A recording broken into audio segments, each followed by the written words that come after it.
Izračunajmo limito tangens x minus sinus x omljeno x na 3, ko gre x proti nič. Če vstavimo x je nič v izraz, imamo tangens nič je nič, minus sinus nič je nič, torej v števcu je nič, v imenovalcu je pa nič, se pravi, naš izraz ima obliko nič z nič, zato lahko uporabimo L'Hopitalovo pravilo. Odvajamo števec.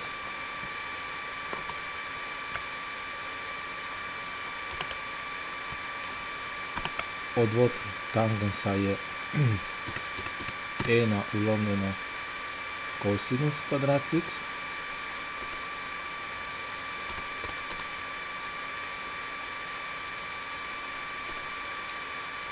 Odvod sinusa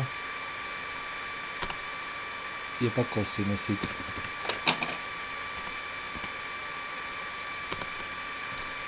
V imenovalcu imamo odvod potence, torej odvod od x na 3 je 3x na kvadrat.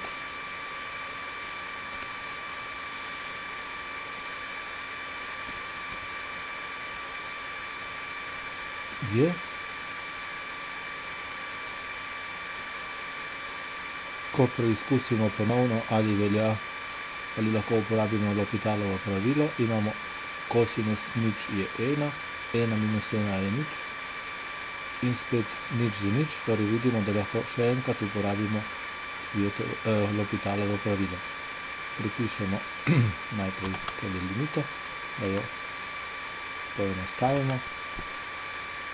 Najbolje je, da števec zapišemo v obliki kosinus na minus 2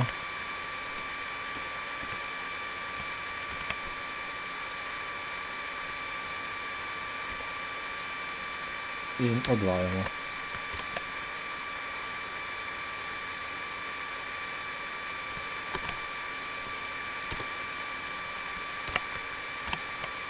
Odvod kosinus na minus 2 x je minus 2 kosinus na minus 3 krat odvod posredne funkcije, odvod od funkcije kosinus je pa minus sinus x. Odvod funkcije kosinus x je minus sinus x, zato je potem plus sinus x, odvod 3x kvadrat je pa 6x.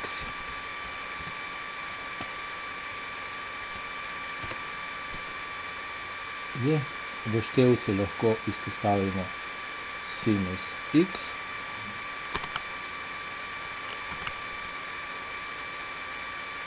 sinus x izpostavimo, minus in minus nam da plus, sinus x smo izpostavili in sinus x v drugem členu tudi, tako da imamo sinus x plus 1.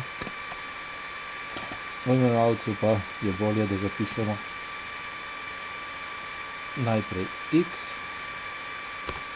pa krat pomnoženo s 6 je enako. In ker velja, da je limita produkta enaka produktu limit, potem vzamemo najprej prvi kvocient limita sinus x za x, vemo, da je enak 1. In ostane potem še limita drugega faktorja, če je x nič, je kosinus na minus tretje nič enako 1, 2 plus 1 je 3. V imenovalcu imamo 3/6, kar je enako seveda 1/polovica. Tako.